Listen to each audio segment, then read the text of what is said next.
Hello and welcome to the chemistry class once again. आज हम पढ़ रहे हैं एरोमेटिक एरोमेटिक एंटी एरोमेटिक और नॉन एरोमेटिक कंपाउंड्स के बारे में। कुल मिला के आज हम जानेंगे कि किन यौगिकों को हम एरोमेटिक यौगिक कहते हैं और उनकी पहचान हम किस प्रकार से कर सकते हैं।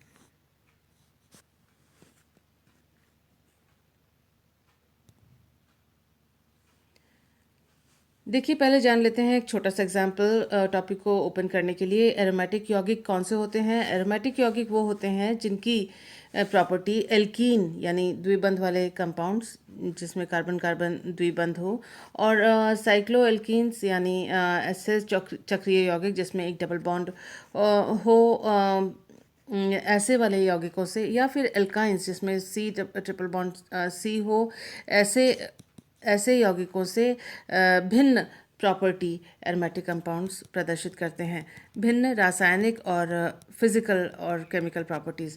तो aromatic compounds show different properties than alkenes, cycloalkenes and alkynes. जो असंतृप्त यौगिक हैं उनसे भिन्न ये अपने प्रॉपर्टीज इनके होते हैं, चाहे वो फिजिकल प्रॉपर्टी हो चाहे वो केमिकल प्रॉपर्टी हो। एरोमेटिक कंपाउंड नाम लेते ही जो सबसे पहला जो कंपाउंड आपके ध्यान में आता होगा वो बेंजीन है। हमें मालूम है कि बेंजीन जो 6 सदस्यीय वलय है, इसमें 3 डबल बॉन्ड्स होते हैं, और ये तीनों डबल बॉन्ड जो हैं वो एक दूसरे के साथ संयुग्मित या ऑल्टरनेट होते हैं, यानी एक डबल बॉन्ड फिर सिंगल बॉन्ड फिर डबल बॉन्ड, सिंगल बॉन्ड और फिर डबल बॉन्ड।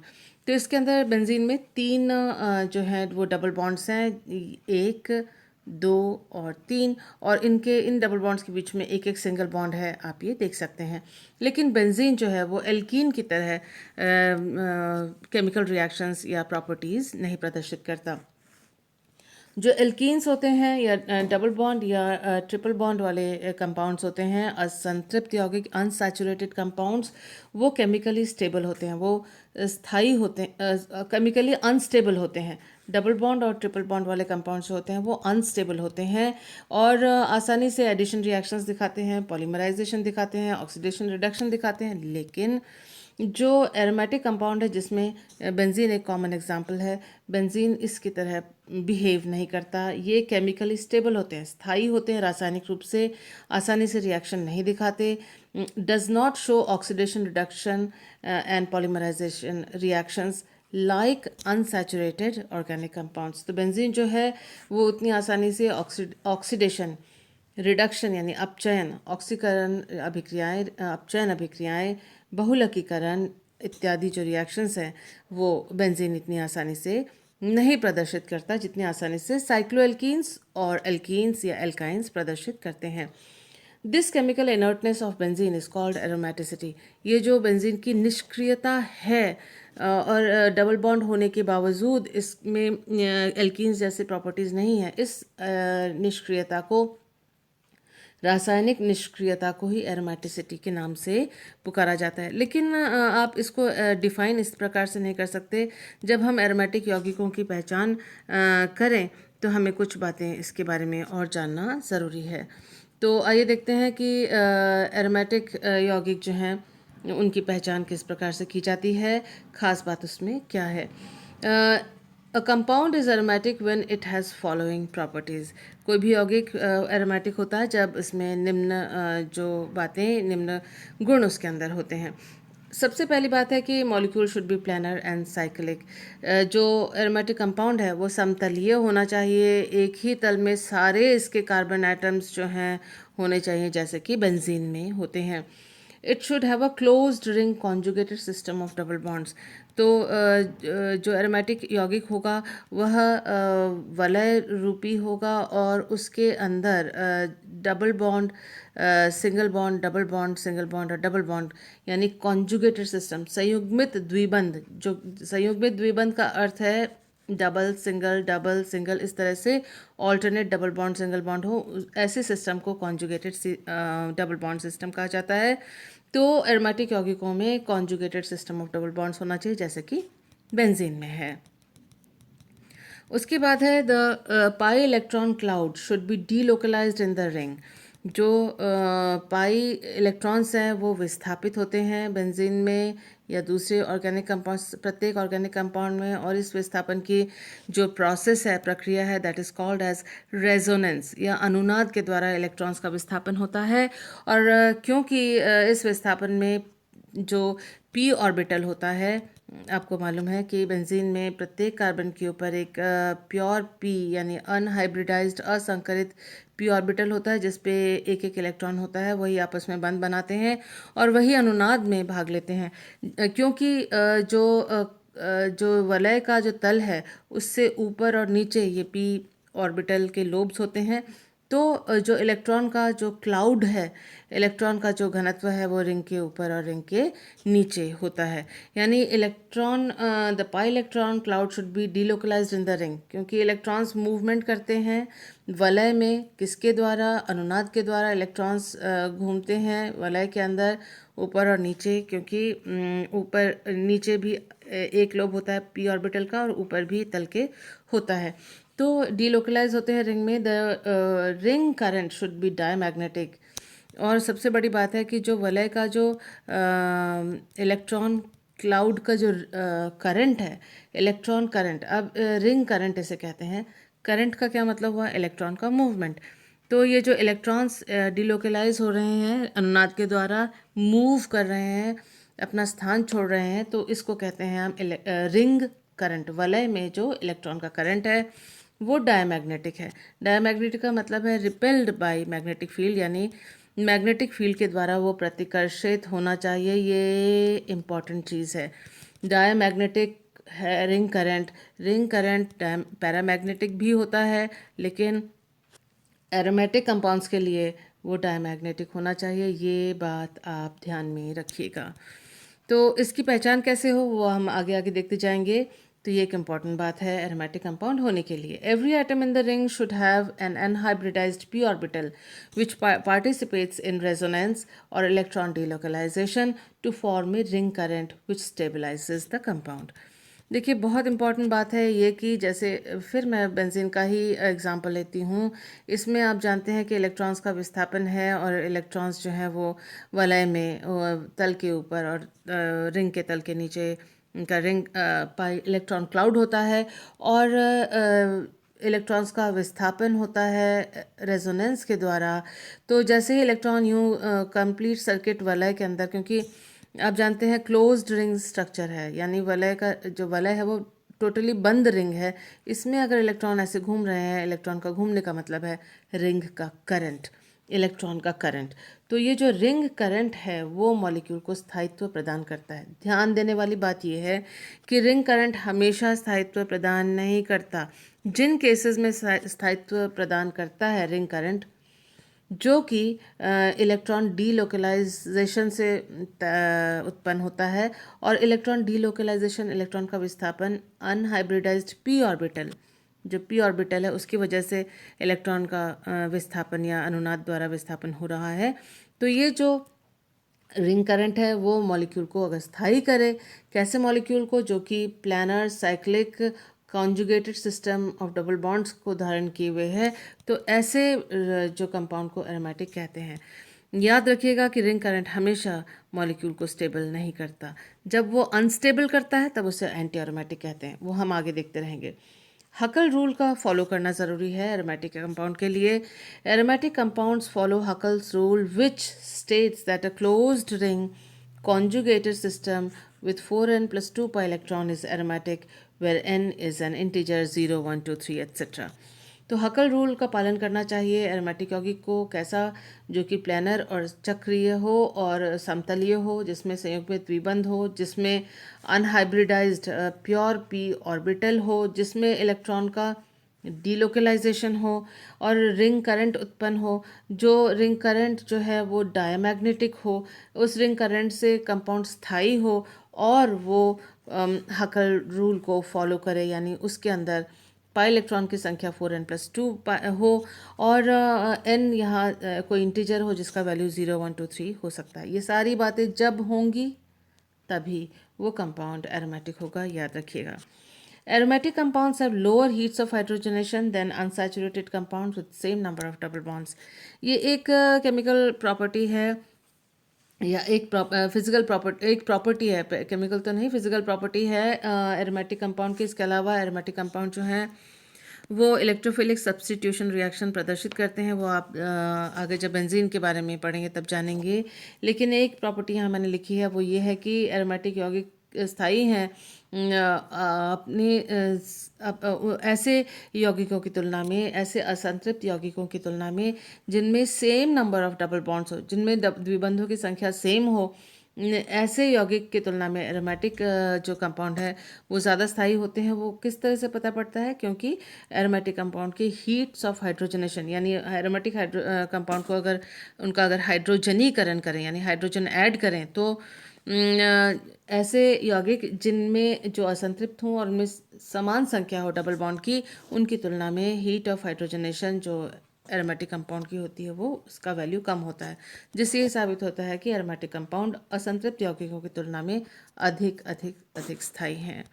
तो इन बातों को ध्यान में रखते हुए आइए चलते हैं, थोड़ी और जानकारियाँ प्राप्त करते हैं। इसके लिए सबसे पहले हम एग्जाम्पल ले रहे हैं। देखिए बेंजीन का ये स्ट्रक्चर यहाँ पर दिया हुआ है। देखो जो पी ऑर्बिटल्स हैं वो ये जो वलय का तल है उससे ऊपर और उससे नीचे इसके लोब्स हैं, और ये असंकरित पी ऑर्बिटल्स हैं। तो ये पूछा जा सकता है या आप जानना चाहेंगे कि बेंजीन एरोमेटिक क्यों हुआ, सारी बातें ये फॉलो कर रहा है कि नहीं। देखिए ये बेंजीन एरोमेटिक है क्योंकि ये साइक्लिक है। देखिए चक्रीय है, फुल रिंग है, कंप्लीट रिंग, इसका कोई सिरा खुला हुआ नहीं है। प्लानर स्ट्रक्चर है, समतलीय है, इसीलिए इसमें अनुनाद हो सकता है। रेजोनेंस की एक बहुत बड़ी शर्त है प्लानर स्ट्रक्चर का होना, और साथ में इसमें संयुग्मित द्विबंधों की श्रृंखला है और sp2 हाइब्रिडाइज्ड हर कार्बन एटम है। प्रत्येक कार्बन जो है वो sp2 हाइब्रिडाइज्ड कार्बन है, इसीलिए वो इस तरह से डबल बॉन्ड बना रहा है। प्रत्येक कार्बन के ऊपर ऑल, और देखिए all atoms in the conjugated system और sp2, जो हमने देख लिया कि सभी असंतृप्त हैं और sp2 हैं और ये डबल बॉन्ड बना रहे हैं।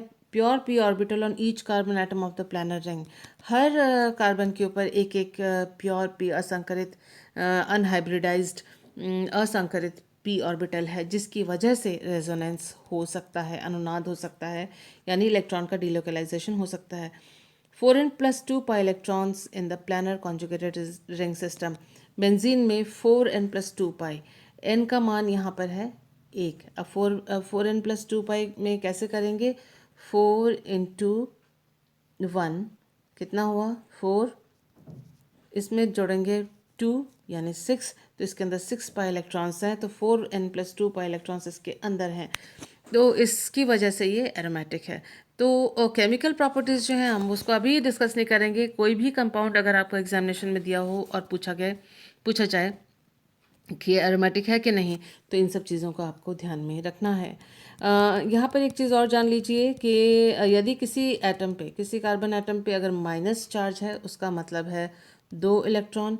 किसी कार्बन एटम पे अगर प्लस चार्ज है, यानी उसके ऊपर एक पी ऑर्बिटल है। इस चीज़ को, दिस इज़ वेरी इंपॉर्टेंट, ये पी ऑर्बिटल मैंने बनाया है, पी ऑर्बिटल है। तो ये जो चीज़ है, ये दोनों चीज़ें आप एकदम अपने ध्यान में रखिएगा। एरोमेटिसिटी में minus charge means 2 electrons, plus charge मतलब कम से कम एक, प्लस चार्ज का मतलब है एक उसके अंदर पी ऑर्बिटल उस कार्बन एटम के ऊपर है। इन बातों को ध्यान में रखते हुए आइए देखते हैं नेक्स्ट एग्जाम्पल। आज देखिए सेकंड एग्जाम्पल जो है साइक्लोपेंटाडाइनाइल एनाइन है। तो ये साइक्लोपेंटाडाइन यानी 5 सदस्यीय वलय है, चक्रीय है, डाइन यानी 2 पाई बॉन्ड है इसके अंदर, एनाइन है यानी एक माइनस चार्ज है। तो ये एरोमेटिक है कि नहीं है, पता करते हैं। देखिए ये एरोमेटिक है, क्यों? सबसे पहले ये conjugated and planar ring system है। देखिए इसके जो संयुग्मित द्विबंध हैं, डबल सिंगल, ये दो ये माइनस चार्ज मतलब 2 इलेक्ट्रॉन यहाँ पर हैं। तो एक एक बंध में 2 पाई इलेक्ट्रॉन होते हैं, तो 2 पाई इलेक्ट्रॉन यहाँ, मैं इसको क्लियर करती हूँ आपके लिए। तो यहाँ 2 पाई इलेक्ट्रॉन्स हैं, यहाँ पर 2 पाई इलेक्ट्रॉन्स हैं, और यहाँ पर 2 इलेक्ट्रॉन है जो कि पी ऑर्बिटल के हैं। तो टोटल ये जो देखिए यहाँ पर पी ऑर्बिटल के हैं, तो टोटल कितने हैं, 2 + 2 + 2 6 पाई इलेक्ट्रॉन्स इसके अंदर हैं। पाई यानी पी, तो 6 जो इलेक्ट्रॉन्स हैं इसके अंदर 6 इलेक्ट्रॉन्स है जो पी ऑर्बिटल पे हैं। तो ये 6 पाई इलेक्ट्रॉन सिस्टम है, प्लानर है, कॉन्जुगेटेड है, रिंग सिस्टम है। All carbon atoms have pure p orbital, प्रत्येक कार्बन के ऊपर एक प्योर पी ऑर्बिटल है, आप देख सकते हैं। Closed ring 4n + 2 pi electron system है, 6 पाई इलेक्ट्रॉन है, यहाँ पर n का मान है 1 जो कि यहाँ लिखा हुआ है। और देखिए 6 पाई इलेक्ट्रॉन सिस्टम है, और उसका मतलब 6 पाई इलेक्ट्रॉन 4n + 2 पाई यानी हकल रूल को ये फॉलो करता है। इसमें इसी वजह से जो रिंग करंट है, इलेक्ट्रॉन का जो विस्थापन है वो वलय को स्टेबल करता है, वो इलेक्ट्रॉन का रिंग करंट, वलय का जो करंट है। तो साइक्लोपेंटाडाइनाइल एनायन जो है वो एरोमेटिक है। आइए देखते हैं एक और एग्जांपल जो कि पूछा जाता है, दैट इज साइक्लोब्यूटेनियम आयन। साइक्लोब्यूटेनियम आयन जो है उसमें देखिए 2 प्लस चार्ज हैं और ब्यूटेनियम है, उसका मतलब इस वाले में एक डबल बॉन्ड है। एक डबल बॉन्ड यानी एक पाई बंद है, यानी पाई बंद यानी 2 इलेक्ट्रॉन है। यह समतलीय है। संरचना हकल रूल को फॉलो करता है, क्योंकि 4n + 2 में यदि n का मान 0 रख देते हैं तो ये हो जाएगा, सिर्फ 2 बचेगा। तो ये 2 पाई इलेक्ट्रॉन सिस्टम है, ये 2 पाई इलेक्ट्रॉन है, और यहाँ पर 2 प्लस चार्ज है। उसका मतलब ये तो पी ऑर्बिटल है ही है, जो दो बाकी जो कार्बन है उनमें भी एक एक पी ऑर्बिटल है। और क्योंकि ऑल्टरनेट डबल सिंगल है तो इसके अंदर रेजोनेंस पॉसिबल है, और हकल रूल को फॉलो करता है। पी ऑर्बिटल्स है, प्लानर है, रिंग सिस्टम है, तो ये एरोमेटिक है। तो ये जो एग्जांपल है वो भी एग्जामिनेशंस में काफ़ी पूछा जाता है। आइए देखते हैं कुछ और एग्जांपल्स जो कि एग्जामिनेशन से पूछे जाते हैं, या आप उनका उदाहरण ध्यान रख सकते हैं। वो है नैफ्थलीन।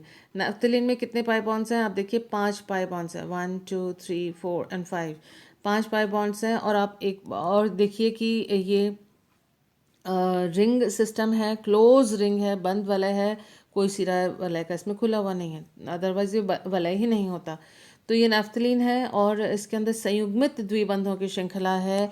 कुल electrons pi electrons 10 pi electrons हैं। 10 पाई इलेक्ट्रॉन्स यानी हकल्स रूल को फॉलो करता है। n का मान 2 अगर हम 4n + 2 पाई इलेक्ट्रॉन वाले फार्मूले में डालें तो n का मान हम इसमें अगर 2 रखें तो फिर नैफ्थलीन के 10 पाई इलेक्ट्रॉन्स आ जाएंगे।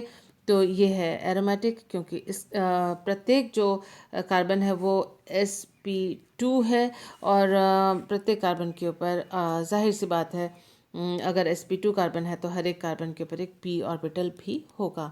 इसी तरह से फ्यूरान में देखिए, फ्यूरान है 6 पाई इलेक्ट्रॉन, जो ऑक्सीजन है वो है उसके ऊपर एक लोन पेयर ऑफ इलेक्ट्रॉन है। जो लोन पेयर ऑफ इलेक्ट्रॉन ये जो लोन पेयर ऑफ इलेक्ट्रॉन है ये इस रिंग को वो एरोमेटिसिटी या अनुनाद के लिए प्रदान करता है। और 1 2 3 4 और ये 5 6 कुल मिला के 6 इलेक्ट्रॉन्स हैं। प्लानर वलय है, प्लानर रिंग, समतलीय रिंग, संयुग्मित द्विबंध, देखिए डबल सिंगल, फिर पी के इलेक्ट्रॉन्स, फिर सिंगल, फिर डबल, फिर सिंगल, इस तरह से संयुग्मित द्विबंधों की श्रृंखला इसके अंदर है। और n का मान यहाँ पर हकल्स रूल के लिए n का मान यहाँ पर 1 है, तो 6 पाई इलेक्ट्रॉन्स है, एरोमेटिक है। उसी प्रकार से इंडोल को देखिए, यह संयुग्मित द्विबंध प्लानर संरचना है। n का मान यहाँ पर 1 होगा, हकल रूल को फॉलो करता है। और यहाँ देखिए संयुग्मित द्विबंध हैं, डबल सिंगल, और नाइट्रोजन के ऊपर जो लोन पेयर है वह इस वलय को अनुनाद के लिए वो देता है। प्रत्येक जो एटम है उसके ऊपर एक p ऑर्बिटल है। इसी तरह से जो बाकी जो रिंग सिस्टम आप देख रहे हैं ये भी काफ़ी पूछे जाते हैं एग्जामिनेशन में। ये देखिए, ये पिरिडीन है। पिरिडीन में जो नाइट्रोजन के ऊपर जो लोन पेयर होता है वह अनुनाद के लिए यूज़ नहीं होता। पिरिडीन में वलय में ये भी संयुग्मित द्विबंध की का वलय है, रिंग है, और समतलीय है, इलेक्ट्रॉन का रेजोनेंस होता है। और 1 2 3 4 5 6 पाई इलेक्ट्रॉन्स इसके अंदर हैं, हकल रूल को फॉलो करता है, n का वैल्यू है 1। यहाँ पर ट्रोपाइलियम आयन है, 7 सदस्यीय वलय है और ये देखिए जो सातवां जो एटम है उसके ऊपर पॉजिटिव चार्ज है, यानी 1 2 3 4 5 6 इलेक्ट्रॉन्स हैं और जो सातवां कार्बन है उसके ऊपर एक p ऑर्बिटल है जो कि अनहाइब्रिडाइज्ड असंकरित है। इस तरह से रेजोनेंस इसके ऊपर संभव है और ये एरोमेटिक है। साइक्लोपेंटाडाइनाइल एनायन हमने इसे पहले भी देखा था, वो इससे पहले वाले स्लाइड में वही जो एग्जांपल यहाँ पर दिया हुआ है।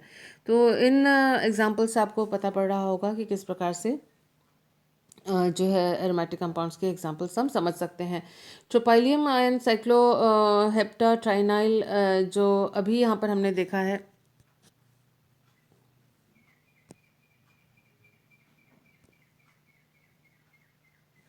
ये ट्रोपाइलियम आयन है। इसी को हमने यहाँ पर दोबारा यहाँ एग्जांपल है 6 पाई इलेक्ट्रॉन का और ये उसकी संरचना है और इसको इस प्रकार से या रिप्रेजेंट कर सकते हैं, एरोमेटिक है, ये इसका फॉर्मूला है। इसी तरह से साइक्लो ऑक्टा टेट्राइनाइड जो एनायन है उसको आप देखिए, टेट्राइनाइड यानी चलो मैं यहाँ दिखा देती हूँ, डबल डबल डबल और डबल, इसके अंदर 4 पाई बॉन्ड्स हैं, 4 पाई बॉन्ड इसके अंदर हैं, 4 पाई बॉन्ड्स हैं।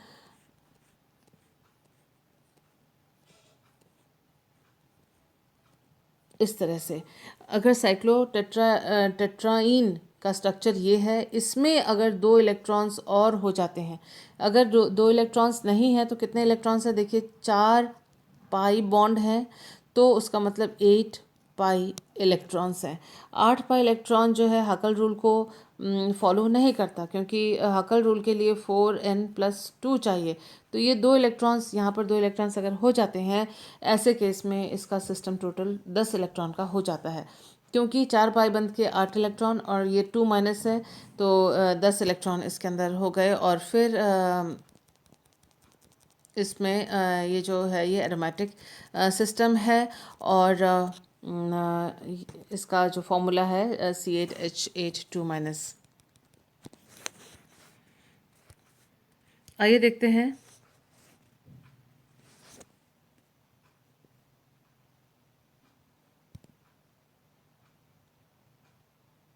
Next example. और 10 पाई इलेक्ट्रॉन सिस्टम है और इसके ये जो प्लानर है एरोमेटिक है और हकल रूल को फॉलो करता है। आइए देखते हैं नेक्स्ट एग्जाम्पल। कुछ और एग्जांपल्स हैं, कुछ तो रिपीट हो चुके हैं, जैसे नैफ्थलीन रिपीट हो चुका है और पिरिडीन हमने देख लिया है, बेंजीन हमने देख लिया है। तो इस तरह से फ्यूरान हमने देख लिया। तो ये कुछ और एग्जांपल्स हैं जो कि n=1 या n=0 यानी 6 पाई इलेक्ट्रॉन या फिर 2 पाई इलेक्ट्रॉन सिस्टम्स के हैं। इलेक्ट्रॉन सिस्टम्स के ये एरोमेटिक सिस्टम्स हैं जो कि हकल रूल को फॉलो करते हैं, जहाँ n=1 भी है, यानी 6 पाई इलेक्ट्रॉन सिस्टम है, या कभी 2 पाई इलेक्ट्रॉन सिस्टम है, या कभी 10 पाई इलेक्ट्रॉन सिस्टम है। यहाँ एक चीज़ आप नोट कीजिएगा कि ये जो जैसे नाइट्रोजन है या फिर यहाँ ऑक्सीजन है या यहाँ सल्फ़र है, तो इनके यहाँ पर भी जो नाइट्रोजन होगा या ऑक्सीजन और नाइट्रोजन एक ही रिंग में है, तो यहाँ एक्स्ट्रा इलेक्ट्रॉन्स भी हैं, जैसे 1 2 3 4 5 6 7 8। जैसे साइक्लोडेकाटेट्राइन में हमने एनायन में देखा था इससे पहले वाले स्लाइड में। तो यहाँ देखिए कि इसके अंदर जो है ये this is 10 pi electron system, लेकिन 2 माइनस चार्ज है, 4 पाई बॉन्ड है, लेकिन इसमें टोटल जो यूज़ होता है डीलोकलाइजेशन के लिए वो 10 इलेक्ट्रॉन यूज़ होते हैं डीलोकलाइजेशन के लिए। तो सिस्टम्स में जो है वो ज़्यादा इलेक्ट्रॉन्स भी हो सकते हैं, लेकिन उनमें से सबके सब रेजोनेंस में भाग नहीं लेते। जैसे कि यहाँ पर है 1 2 3 4 and 5 6, ये 6 इलेक्ट्रॉन है। आप ये कह सकते हैं ये दोनों इलेक्ट्रॉन्स भी तो हैं, लेकिन इनकी पोजीशन वो नहीं होती कि इस पाई जो सिस्टम है पी ऑर्बिटल का, उसके साथ वो पैरेलल हों और रेजोनेंस कर सकें। देखिए वलय में ये जो एक्स्ट्रा इलेक्ट्रॉन्स हैं वो रेजोनेंस के लिए रेजोनेंस में पार्टिसिपेट नहीं करते, क्योंकि जो P orbital in P orbital के पैरेलल होगा वही अनुनाद में भाग लेगा। जो इसके पैरेलल नहीं होगा, दूसरे तल में होगा, वो अनुनाद में भाग नहीं लेगा। तो आपको ऐसा लग सकता है, प्रतीत हो सकता है, you may feel that electrons are more, ज़्यादा इलेक्ट्रॉन्स हैं, लेकिन सबके सब अनुनाद में भाग नहीं लेते। ठीक उसी तरह से जैसे यहाँ पर जो नाइट्रोजन का इलेक्ट्रॉन है वो पार्टिसिपेट कर रहा है रेजोनेंस में, लेकिन ये पार्टिसिपेट नहीं कर रहा, ये पार्टिसिपेट नहीं कर रहा, ये पार्टिसिपेट नहीं कर रहा, क्योंकि पी ऑर्बिटल्स पैरेलल नहीं है वलय के। तो इन एग्जांपल्स को ध्यान में रखिए। और यहाँ पर जो n is equal to 1, n is equal to 1 या n इज इक्वल टू 0 या n इज इक्वल टू 2 है, वो हाकल रूल के अनुसार यहाँ जो n है उसके अनुसार n का वैल्यू लगाकर आप पाई इलेक्ट्रॉन्स की संख्या निकाल सकते हैं। तो ये कुछ एग्जांपल्स भी हैं जो कि पूछे जा सकते हैं। हकल रूल जो है उसको हम मॉलिक्यूलर ऑर्बिटल थ्योरी के हिसाब से भी समझ सकते हैं। देखिए, हकल रूल एक स्टैटिस्टिक्स निकाला है, उसका नतीजा है ये। तो ये पाया गया कि जो एटम्स, जो जो सिस्टम जिनमें जो बाह्यतम वो है, शेल है, आउटरमोस्ट शेल है, वो देखिए, ये वो क्लोज्ड इलेक्ट्रॉन कॉन्फ़िगरेशन है। क्लोज्ड इलेक्ट्रॉन कॉन्फ़िगरेशन मींस कि इसमें सभी जो इलेक्ट्रॉन्स हैं वो प्योर्ड इलेक्ट्रॉन्स हैं। जैसे कि बेंजीन आप देख सक रहे हैं, नैफ्थलीन आप देख सक रहे हैं, उनका जो बाह्यतम कोश है वो कंप्लीटली फिल्ड और पेयर्ड इलेक्ट्रॉन्स के हैं। उसी तरह से जैसे साइक्लोब्यूटाडाइन आप देख रहे हैं, इसमें कितने इलेक्ट्रॉन्स हैं? 4 पाई इलेक्ट्रॉन है, इसमें 8 पाई इलेक्ट्रॉन है। 4 पाई इलेक्ट्रॉन और 8 पाई इलेक्ट्रॉन ये हकल रूल के अनुसार नहीं है। हालांकि ये संयुग्मित सिस्टम है, डबल बॉन्ड का, ऑल्टरनेट डबल बॉन्ड या कॉन्जुगेटेड सिस्टम इलेक्ट्रॉन्स का है, और इसमें डिलोकलाइजेशन ऑफ इलेक्ट्रॉन या इलेक्ट्रॉन का विस्थापन अनुनाद के द्वारा हो सकता है। लेकिन आप ये देख सकते हैं कि हकल रूल को ये फॉलो नहीं करते। तो हकल रूल का इम्पोर्टेंस यहाँ आप इस मॉलिक्यूलर ऑर्बिटल डायग्राम से, एनर्जी लेवल डायग्राम से पता कर सकते हैं। वो देखिए कि a molecule which is planar and cyclic. Huckel rule क्या है? प्लानर मॉलिक्यूल होना चाहिए, समतलीय होना चाहिए, चक्रीय होना चाहिए, कॉन्जुगेटेड पाई इलेक्ट्रॉन सिस्टम होना चाहिए, संयुग्मित पाई इलेक्ट्रॉन का सिस्टम उसके अंदर होना चाहिए। Where all the atoms are sp2 hybridise, सभी एटम जो है वो sp2 संकरित हाइब्रिडाइज्ड होने चाहिए। कंटेन्स 4n+2 पाई इलेक्ट्रॉन, लेकिन उन पे 4n+2 पाई इलेक्ट्रॉन सिस्टम भी होना चाहिए, ये भी इम्पॉर्टेंट है। और n का वैल्यू जो है इंटीजर है, वो 0 1 2 3 और कुछ भी हो सकता है, होल नंबर, इंटीजर, और एरोमेटिक मॉलिक्यूल होगा अगर इन सभी बातों को वो फुलफिल करता है, सभी बातें उस पर लागू होती हैं। तो वो ऐसा इसलिए, क्योंकि ये एरोमेटिक इसलिए हैं क्योंकि इनके completely filled outer most bonding molecular orbital है। जब ये सिस्टम होगा और ये सारी बातें होंगी तो उसका जो बाह्यतम कोश है उसमें कंप्लीटली फिल्ड, संपूर्णतया फिल्ड हैं, ये भरे हुए कक्षक हैं, और सारे जो इलेक्ट्रॉन्स हैं वो स्पिन पेयर्ड हैं। लेकिन जो हकल रूल को फॉलो नहीं कर रहे हैं, 4n+2 पाई इलेक्ट्रॉन सिस्टम नहीं है, उनके बाह्यतम कोश में कंप्लीटली फिल्ड नहीं होता मॉलिक्यूलर ऑर्बिटल। आप देख सकते हैं कि यहाँ पर जैसे 2 एग्जांपल हैं, साइक्लोब्यूटाडाइन का और साइक्लोटेट्राइन का, जो कि इसका है, ये नैफ्थलीन ये है। सो आप इसमें देख सकते हैं कि इनके जो बाह्यतम कोश हैं, बाह्यतम और मॉलिक्यूलर ऑर्बिटल है, उसमें अनपेयर्ड इलेक्ट्रॉन्स हैं। तो ऐसे सिस्टम जो है वो एरोमेटिक नहीं है। तो मॉलिक्यूलर ऑर्बिटल के द्वारा हम एनर्जी लेवल के द्वारा, मॉलिक्यूलर ऑर्बिटल थ्योरी के द्वारा हम एरोमेटिसिटी को इस प्रकार से समझ सकते हैं।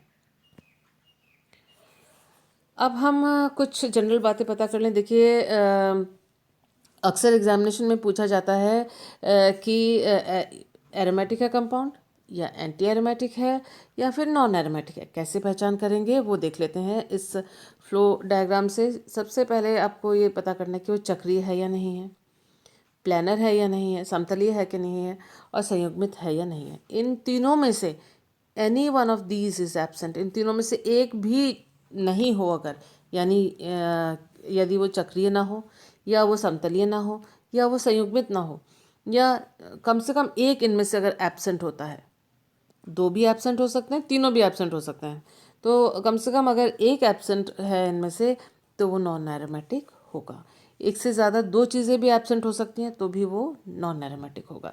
यानी वो प्लानर ना हो, संयुग्मित ना हो तो भी वो नॉन एरोमेटिक होगा। यानी वो साइक्लिक ना हो लेकिन प्लानर और कॉन्जुगेटेड हो तो भी नॉन एरोमेटिक होगा। इसी तरह से कोई एक या दो इसमें अगर प्रॉपर्टी मैच नहीं करती हैं तो वो नॉन एरोमेटिक होगा। अब मान लीजिए वो कंपाउंड साइक्लिक है, यानी चक्रीय है, समतलीय है और संयुग्मित द्विबंध उसके अंदर हैं। फिर हम देखते हैं कि उसमें नंबर ऑफ पाई इलेक्ट्रॉन्स कितने हैं। अगर number of pi electrons 4n+2 है पाई इलेक्ट्रॉन्स तो वो एरोमेटिक होगा। अगर 4n पाई इलेक्ट्रॉन्स है तो वो एंटी एरोमेटिक होगा। तो एग्जांपल्स जो हैं वो मैंने यहाँ लिखे नहीं हैं, एग्जांपल्स हम आगे से आगे देखते जाएंगे। एरोमेटिक कंपाउंड्स के एग्जांपल्स हमने देखे हैं, नॉन एरोमेटिक और एंटी एरोमेटिक के एग्जांपल्स हम आगे आने वाले स्लाइड्स में आइए देखते हैं कि किस प्रकार से हम इनकी पहचान कर सकते हैं। पहले देख लेते हैं एंटी एरोमेटिसिटी। एंटी एरोमेटिक होने के लिए जो कंपाउंड है वो प्लानर साइक्लिक होगा, संयुग्मित द्विबंध उसमें होंगे लेकिन उसमें 4n पाई इलेक्ट्रॉन्स होने चाहिए। देखिए 4n पाई इलेक्ट्रॉन उसमें हो, प्लानर और समतलीय और चक्रीय यौगिक हो, संयुग्मित द्विबंध उसके हों, delocalisation of pi electrons due to conjugated double bonds, जो उसके पाई इलेक्ट्रॉन्स हैं उनका विस्थापन संयुग्मित द्विबंध के कारण हो। तो ये तीनों बातें। उसके बाद पैरामैग्नेटिक रिंग करंट। देखिए इलेक्ट्रॉन्स जब डीलोकलाइज होते हैं, विस्थापित होते हैं चक्र में, एक क्लोज्ड रिंग में, तो सर्किट की तरह वो इलेक्ट्रॉन्स का, सर्किट में इलेक्ट्रॉन्स का जो मूवमेंट होता है इलेक्ट्रिक सर्किट की तरह, उसी तरह से रिंग करंट बनता है। और ऐसा रिंग करंट जहाँ 4n पाई इलेक्ट्रॉन्स हो वो पैरामैग्नेटिक रिंग करंट होता है, जिसका अर्थ है अट्रैक्टेड बाय मैग्नेटिक फील्ड, वह मैग्नेटिक फील्ड के द्वारा आकर्षित होता है, ऐसा ring current anti aromatic compound के अंदर। The ring current due to delocalization of conjugated pi electron destabilizes the ring. देखिए हमने एरोमेटिक में देखा था कि जो रिंग करंट बनता है वो स्टेबल करता है। एंटी एरोमेटिक कंपाउंड में जो रिंग करंट होता है वो डीस्टेबल करता है, वो उसकी स्थायित्व को ख़त्म करता है। और ऐसे जो कंपाउंड होते हैं उनको, जो 4n पाई इलेक्ट्रॉन्स हैं उनका जो रिंग करंट उनको डीस्टेबलाइज यानी अस्थायी बना देता है, ऐसे यौगिकों को हम एंटी एरोमेटिक यौगिक कहते हैं। The ring current due to delocalization of conjugated pi electron destabilizes the ring. Ring current जो है अनस्टेबल या डिस्टेबल कर देता है। In some cases ring becomes non planar to remove ring current. देखिए इतना वो अस्थायी कर देता है वो रिंग करंट, यानी इलेक्ट्रॉन का विस्थापन, कि जो मॉलिक्यूल होता है वो नॉन प्लानर बन जाता है, ताकि वो वलय में जो रिंग का करंट, इलेक्ट्रॉन का जो करंट है, इलेक्ट्रॉन का डीलोकलाइजेशन है अनुनाद के द्वारा, वो ख़त्म हो सके। तो उसको ख़त्म करने के लिए जो रिंग है वो नॉन प्लानर बन जाता है, जिससे इलेक्ट्रॉन का विस्थापन संयुग्मित द्विबंधों के द्वारा ख़त्म हो जाता है और कंपाउंड जो है वो स्टेबल बन जाता है रिंग करंट के समाप्त होने पर। Highly unstable and highly reactive. Anti aromatic compound जो होते हैं वो बहुत अधिक अस्थायी और बहुत अधिक अभिक्रियाशील होते हैं। ये कुछ एग्जांपल्स हैं जो एंटी एरोमेटिक कंपाउंड के हैं। साइक्लोपेंटाडाइनाइल कैटायन है ये देखिए ये प्लस चार्ज है, टोटल इलेक्ट्रॉन क्या हुए पाई इलेक्ट्रॉन 1 2 और 3 4, तो चार पाई इलेक्ट्रॉन हुए।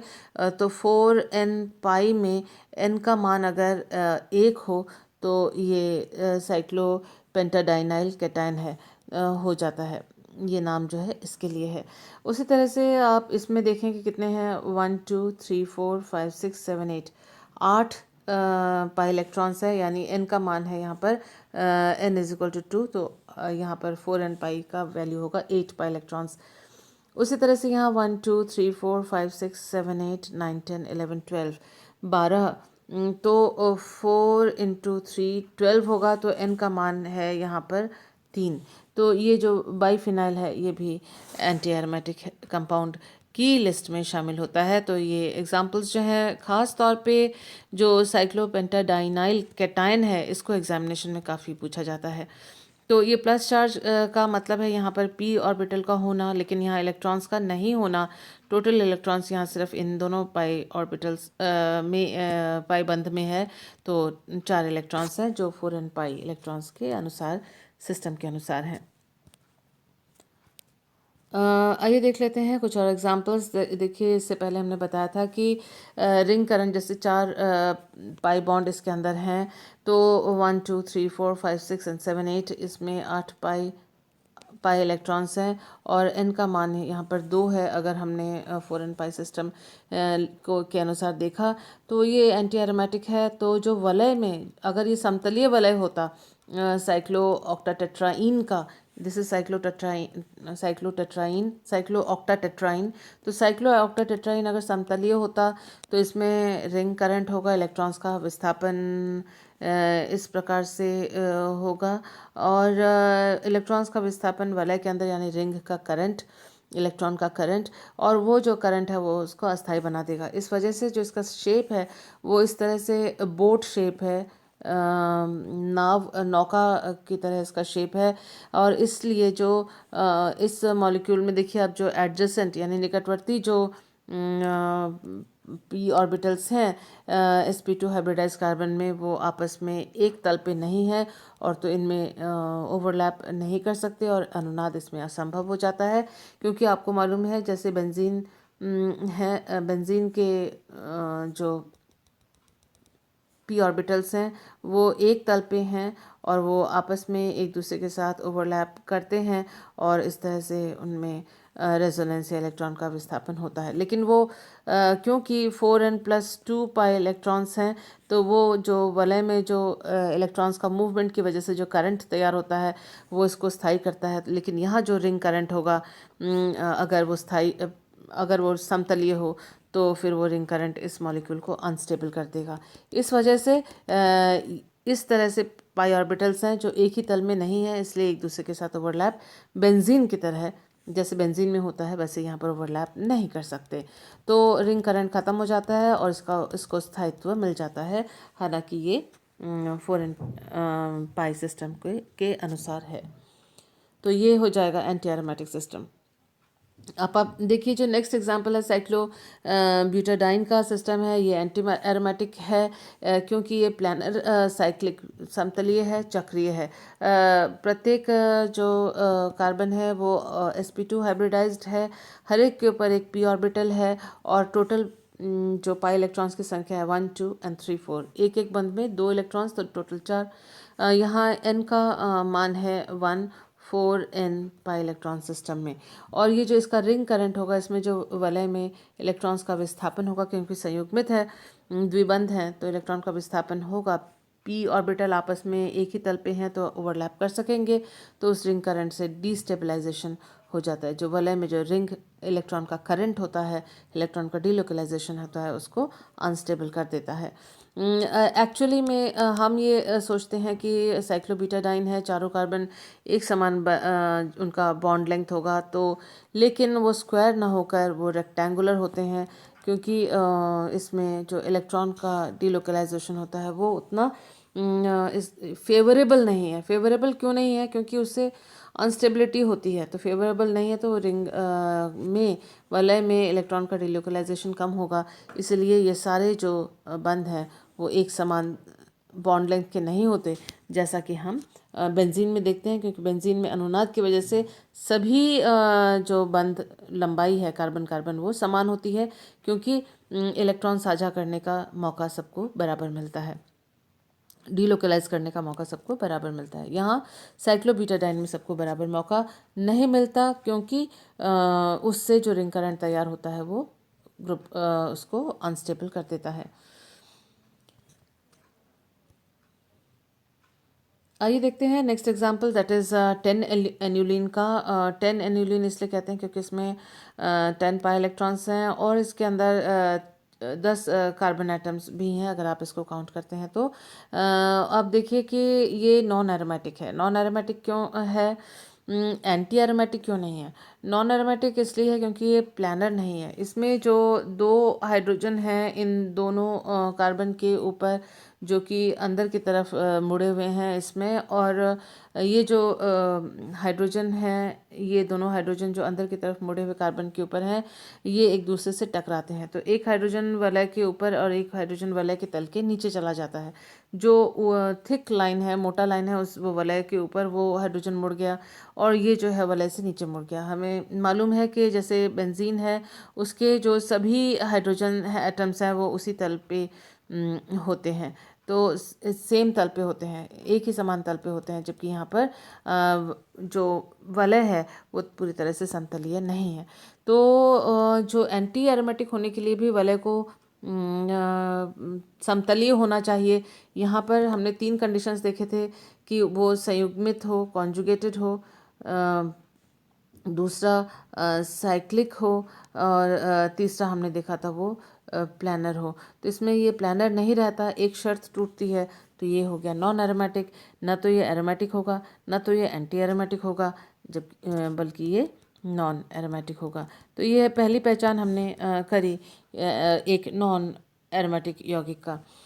अब देखते हैं anti aromatic compounds. Number of pi electrons जो है 4n के अनुसार एंटी एरोमेटिक कंपाउंड में होते हैं। ये साइक्लोब्यूटाडाइन हमने देखा ही है, ये पेंटालीन को भी हमने देखा है, n=2, 8 इलेक्ट्रॉन्स हैं। साइक्लोप्रोपिनाइल एनाइन, साइक्लोप्रोपिनाइल एनाइन यहाँ पर एक पाई बॉन्ड यानी 2 पाई इलेक्ट्रॉन्स हैं, ये माइनस चार्ज है, तो यहाँ पर भी 2 p इलेक्ट्रॉन्स है, टोटल 4 इलेक्ट्रॉन्स हैं। n का मान है, इसके अंदर 1 लगाएंगे तो n का मान है 4, तो ये है एंटी एरोमेटिक।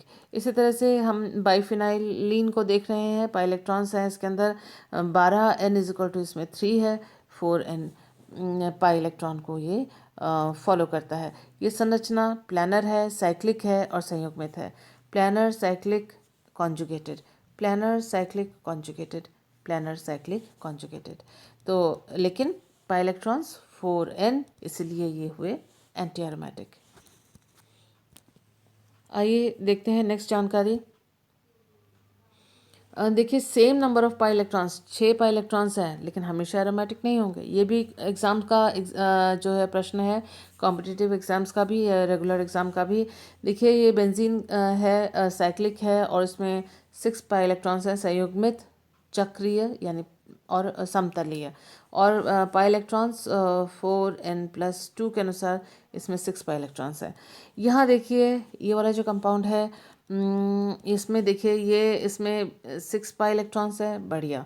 ये संयुग्मित है, हाँ, लेकिन ये चक्रीय नहीं है, तो ए साइक्लिक है, इसलिए 6 पाई इलेक्ट्रॉन और संयुग्मित होने के बावजूद भी ये जो है एरोमेटिक नहीं है, लेकिन इसमें 6 पाई इलेक्ट्रॉन्स हैं।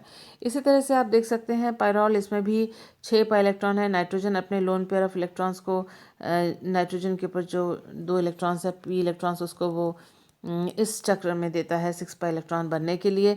इसी तरह से यहाँ पर उसी से मिलता जुलता उतने ही कार्बन का दूसरा यौगिक है, लेकिन ये ए साइक्लिक है, चक्रीय नहीं है, इसलिए भी एरोमेटिक नहीं है, यानी ये नॉन एरोमेटिक है। ये भी नॉन एरोमेटिक है, एंटी एरोमेटिक नहीं, नॉन एरोमेटिक। यहाँ पर भी ये नॉन एरोमेटिक है, जबकि इलेक्ट्रॉन्स की संख्या सेम है, क्योंकि ये चक्रीय नहीं है। अब हम यहाँ देखते हैं कि ये और ये यौगिक देखिए, इसमें संयुग्मित द्विबंध की श्रृंखला नहीं है, ये प्लानर नहीं है, और इसमें 6 पाई इलेक्ट्रॉन यानी आप कह सकते हैं 4n+2 पाई इलेक्ट्रॉन्स के अनुसार नहीं है। यहाँ अगर n का मान हमने 0 रखा तो ये हो जाएगा 2 पाई इलेक्ट्रॉन, ये रहा 2 पाई इलेक्ट्रॉन, लेकिन ये 2 पाई इलेक्ट्रॉन इसके अंदर है। आप ये कह सकते हैं 4n+2 पाई को ये फॉलो कर रहा है, लेकिन संयुग्मित नहीं है, ये संयुग्मित नहीं है, समतलीय नहीं है, और इसमें सभी जो कार्बन है वो sp2 हाइब्रिडाइज्ड नहीं है, और इसमें सिर्फ इन दोनों के अलावा कहीं और p ऑर्बिटल नहीं है, इसलिए अनुनाद संभव नहीं है। सेम टू सेम इसके अंदर 2 इलेक्ट्रॉन्स हैं, इस ऑक्सीजन के अंदर, इसमें भी 2 पाई इलेक्ट्रॉन्स हैं। आप कह सकते हैं कि 4n + 2 पाई में n का मान 0 रख लीजिए, 2 पाई इलेक्ट्रॉन है तो ये एरोमेटिक होगा क्योंकि ये चक्रीय है। लेकिन इसमें जितने सारे वलय के अंदर एटम्स हैं उनमें p ऑर्बिटल नहीं है, सभी sp2 हाइब्रिडाइज्ड नहीं है, ये समतलीय नहीं है, ये भी समतलीय नहीं है। तो ये किसी भी हालत में ना तो एरोमेटिक है ना तो एंटी एरोमेटिक है, जबकि ये नॉन एरोमेटिक है। तो ये इसकी पहचान है कि वो प्लानर, समतलीय, ये दोनों समतलीय नहीं हैं। ये चक्रीय नहीं है, ये चक्रीय है लेकिन समतलीय नहीं है, और संयुग्मित नहीं है। ठीक है, तो ये सारी चीज़ें मिलाकर जो है आप पता कर सकते हैं कि ये एरोमेटिक है, नॉन एरोमेटिक है या एंटी एरोमेटिक है। हालांकि यहाँ पर जो पाई इलेक्ट्रॉन्स हैं वो 2 पाई इलेक्ट्रॉन्स दोनों के अंदर हैं। तो इस प्रकार से आप पहचान कर सकते हैं कि एंटी एरोमेटिक या नॉन एरोमेटिक क्या है। यहाँ देखिए हेक्साट्राइन है, ये नॉन एरोमेटिक है। क्यों? संयुग्मित सिस्टम है, 4n + 2 पाई इलेक्ट्रॉन है। ठीक है, ये तो हकल रूल के अनुसार हुआ। लेकिन सभी कार्बन sp2 हाइब्रिडाइज्ड हैं। हाँ भाई, सभी कार्बन sp2 हाइब्रिडाइज्ड हैं, लेकिन ये ओपन चेन सिस्टम है। तो 3 शर्तें हैं, उसमें से एक टूटती है, वो है साइक्लिक, फिर है कॉन्जुगेटेड यानी संयुग्मित, और है प्लानर। तो इसमें जो शर्त टूट रही है कि ये चक्रीय नहीं है, हालांकि 4n + 2 पाई इलेक्ट्रॉन है। तो शर्त टूट रही है, तो ये तो ना तो एंटी एरोमेटिक होगा ना एरोमेटिक होगा, ये नॉन एरोमेटिक होगा। मुझे उम्मीद है अब तक आपको ये सारी चीज़ें समझ में आ गई होंगी कि नॉन एरोमेटिक कब होगा और एंटी एरोमेटिक कब होगा। नेक्स्ट एग्जांपल देखते हैं। ये भी नॉन एरोमेटिक है। नॉन एरोमेटिक क्यों है? क्योंकि यहाँ पर एक कार्बन ऐसा है जो कि sp3 हाइब्रिडाइज्ड है, तो पूरी तरह से ये संयुग्मित नहीं है क्योंकि यहाँ पर कोई p ऑर्बिटल नहीं है। तो एक कार्बन ऐसा है जिसमें p ऑर्बिटल नहीं है, तो संयुग्मन खत्म होता है। देखिए, double single double single single, तो 2 सिंगल बंद आ गए, तो इसलिए ये नॉन एरोमेटिक है, संयुग्मित नहीं है। तो इस वजह से ये नॉन एरोमेटिक है क्योंकि कॉन्जुगेटेड है लेकिन प्लानर भी नहीं है, समतलीय नहीं है, ये sp3 हाइब्रिडाइज्ड है, सभी कार्बन sp2 नहीं है, ये क्लोज रिंग वलय system of pi electron 4n + 2 pi electron नहीं है। 4n + 2 pi electron close ring system होता है, तो हकल रूल एरोमेटिसिटी के लिए। और अगर 4n पाई इलेक्ट्रॉन सिस्टम है तो उसके हिसाब से भी यहाँ पर p ऑर्बिटल एक होना चाहिए था संयुग्मन के लिए और इलेक्ट्रॉन के डीलोकलाइजेशन और रिंग करंट के लिए, जो कि इसके अंदर वलय में रिंग इलेक्ट्रॉन का संपूर्ण विस्थापन संभव नहीं है, इसलिए ये नॉन एरोमेटिक है। 1 कार्बन इज sp3 हाइब्रिडाइज्ड। ये sp3 हाइब्रिडाइज्ड के कारण यहाँ पर p ऑर्बिटल नहीं है, और p ऑर्बिटल नहीं होने के कारण रिंग में इलेक्ट्रॉन डीलोकलाइजेशन नहीं है। So it is non aromatic. इन बातों को ध्यान में रखिएगा जब आप आगे पहचान करें। फिर देखिए, एरोमेटिक है, ये एरोमेटिक है क्योंकि सारे जो एटम्स हैं संयुग्मित हैं, डबल बॉन्ड सिंगल बॉन्ड, यहाँ p इलेक्ट्रॉन, फिर single bond double bond single bond संयुग्मित है। और यहाँ पर आप देखें कि ये 2 सिंगल बॉन्ड एक के बाद एक आ जाते हैं तो संयुग्मन टूट गया। यहाँ sp3 हाइब्रिडाइज्ड कार्बन है, यहाँ पर इसमें 1 2 3 4 5 6 6 इलेक्ट्रॉन है, इसमें 1 2 3 4 4 इलेक्ट्रॉन है। 4 इलेक्ट्रॉन होने पर एंटी एरोमेटिक हो सकता है, लेकिन एंटी एरोमेटिक इसलिए नहीं है क्योंकि यहाँ पर p ऑर्बिटल नहीं है। p ऑर्बिटल होने से ये सारे 4 इलेक्ट्रॉन्स डिलोकलाइज होते, तो p ऑर्बिटल के अंदर अगर इलेक्ट्रॉन होता तब वो 6 pi electron system sorry p electron अगर यहाँ पर होता तो 6 पाई इलेक्ट्रॉन होता, लेकिन फिर उसके लिए CH3 का नहीं होना ज़रूरी उचित नहीं था। और अगर p ऑर्बिटल यहाँ पर है और इलेक्ट्रॉन का डिलोकलाइजेशन हो रहा है और अगर ये 4 पाई इलेक्ट्रॉन सिस्टम है, तब जाके ये एंटी एरोमेटिक होता। ना तो ये एंटी एरोमेटिक है ना तो ये एरोमेटिक है, ये नॉन एरोमेटिक है। क्यों? क्योंकि संयुग्मित नहीं है, संयुग्मित नहीं है, समतलीय नहीं है, और प्रत्येक कार्बन पर p ऑर्बिटल नहीं है, इसलिए ये नॉन एरोमेटिक है। उसी प्रकार से ये भी नॉन एरोमेटिक है, जबकि ये एरोमेटिक है। एरोमेटिक इसलिए क्योंकि इसमें 2 इलेक्ट्रॉन्स हैं, यहाँ एक p ऑर्बिटल है, वो p ऑर्बिटल जो है यहाँ पर p ऑर्बिटल है, यहाँ पर p ऑर्बिटल है, p orbital p orbital p orbital, यहाँ इलेक्ट्रॉन, इन दोनों में एक एक इलेक्ट्रॉन है, तो 2 इलेक्ट्रॉन्स। लेकिन यहाँ पर कोई इलेक्ट्रॉन नहीं है, लेकिन वो रेजोनेंस में सहायता कर रहा है, तो ये एरोमेटिक है। और सिस्टम कौन सा फॉलो कर रहा है? 4n+2 इलेक्ट्रॉन, n का मान है 0 इसके लिए। यहाँ पर भी 2 इलेक्ट्रॉन्स हैं, लेकिन यहाँ पर p ऑर्बिटल नहीं है। p ऑर्बिटल नहीं है तो वो इलेक्ट्रॉन्स का विस्थापन करने में हेल्प नहीं कर रहा है, रेजोनेंस नहीं हो पा रहा है, क्योंकि ये सैचुरेटेड कार्बन है, sp3 हाइब्रिडाइज्ड है, तो इसीलिए ये नॉन एरोमेटिक है। और संयुग्मन नहीं है, कॉन्जुगेटेड नहीं है, संयुग्मित जो श्रृंखला है वो खत्म है, क्योंकि यहाँ पर p ऑर्बिटल नहीं है। संयुग्मन के लिए p ऑर्बिटल का हर कार्बन के ऊपर होना ज़रूरी है। तो हर कार्बन पर p ऑर्बिटल हो तो वो एंटी एरोमेटिक या एरोमेटिक हो सकता है। हर कार्बन पर p ऑर्बिटल नहीं हो तो वो संयुग्मन टूटता है, तो वो नॉन एरोमेटिक होगा। उसी तरह से यदि वो प्लानर नहीं है तो वो नॉन एरोमेटिक होगा। उसी तरह से वो चक्रीय नहीं है तो वो नॉन एरोमेटिक होगा। आइए देखते हैं कुछ और जानकारियाँ यहाँ। फिर उसी तरह से है, all ring carbons are conjugated, संयुग्मित है तो एरोमेटिक है, 6 इलेक्ट्रॉन है। यहाँ पर ये जो है चारों बंद है इस नाइट्रोजन के ऊपर, और ये नाइट्रोजन एटम जो है यहाँ पर सिंगल बॉन्ड, यहाँ पर सिंगल बॉन्ड, तो संयुग्मन के लिए डबल सिंगल का कंटिन्यूस चेन होना चाहिए, जो कि यहाँ ख़त्म हो रहा है, तो ये नॉन एरोमेटिक है। ये एरोमेटिक है क्योंकि सारे जो वलय के जो कार्बन है sp2 हाइब्रिडाइज्ड और संयुग्मित हैं, लेकिन इसमें वो स्थिति नहीं है, क्योंकि यहाँ पर जो ये कार्बन है वो सैचुरेटेड है, sp3 है, और 2 सिंगल बॉन्ड कॉन्टिन्यूशन में एक दूसरे के हैं, तो ये भी नॉन एरोमेटिक है, क्योंकि संयुग्मन इसमें टूट रही है। साइक्लिक है, प्लानर है, संयुग्मन नहीं है। इसमें साइक्लिक है, प्लानर है, संयुग्मन नहीं है। तो 3 शर्तें थी, साइक्लिक हो, प्लानर हो, समतलीय हो, और कॉन्जुगेटेड यानी संयुग्मित हो। तो इसमें से एक शर्त भी अगर टूट जाती है वो हो जाता है नॉन एरोमेटिक।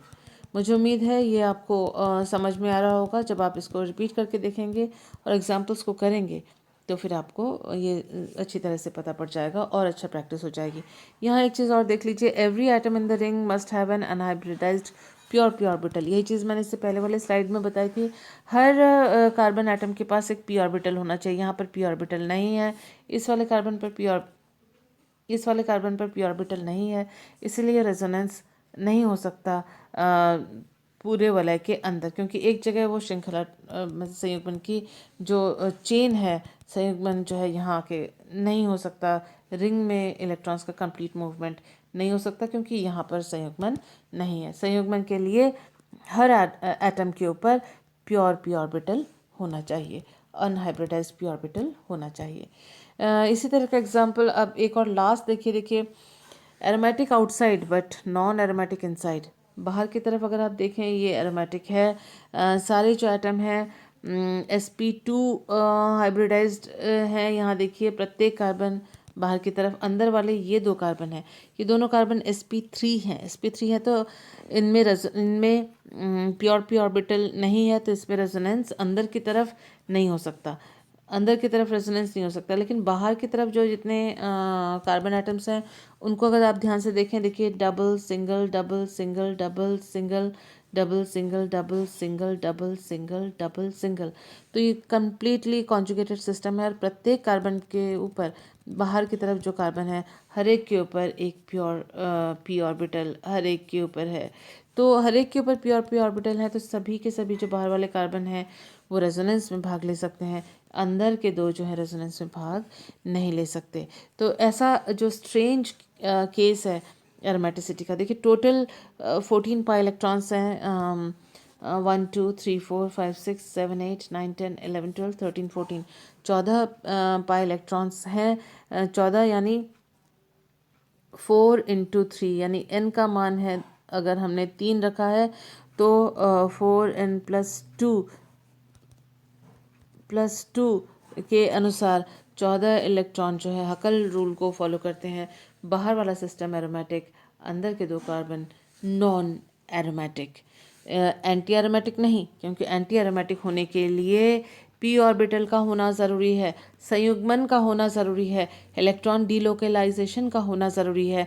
नॉन एरोमेटिक में इलेक्ट्रॉन डीलोकेलाइजेशन नहीं होगा, इलेक्ट्रॉन का विस्थापन नहीं होगा। तो ये अंदर वाले जो है वो नॉन एरोमेटिक है। Huckel's rule fails for polycyclic systems with more than 20 pi electrons. हकल rule जब 20 पाई इलेक्ट्रॉन से ज़्यादा किसी सिस्टम में होते हैं तो हकल रूल जो है वो फेल होने लगता है। इस बात का भी आप ध्यान रखिएगा।